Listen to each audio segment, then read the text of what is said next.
ઈશાની માર્ગે રામદેવ ગણેશાનું મંદિર આવેલું છે.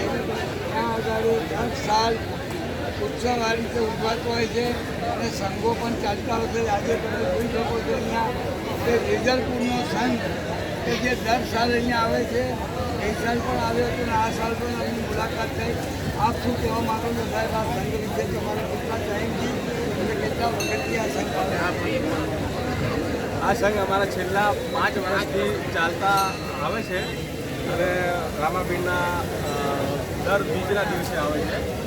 અને અમારા વિજયપુરમાંથી યુવા વર્ગ લગભગ 100 થી 150 યંગ છોકરાઓ આ ફેમિલી સાથે જોડાય છે અને બાબાની ભક્તિમાં બહુ સરસ રીતે આ લોકો આયોજન કરતા હોય છે.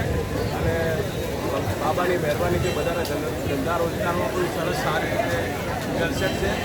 તો બોલો બાબા રામદેવ પીર કી જય. શ્રદ્ધા સાથે કોઈ પણ જાતની જ્ઞાતિ જાતિના ભેદભાવ વગર આ સંઘ વર્ષોથી નીકળતો હોય છે અને ફર્સ્ટ ક્લાસ રીતે લોકોની ધાર્મિક ભક્તિના કારણે ત્યાંના લોકો બધા સમૃદ્ધ અને સુખ અને બધાની તબિયત સારી રહેતી હોય છે.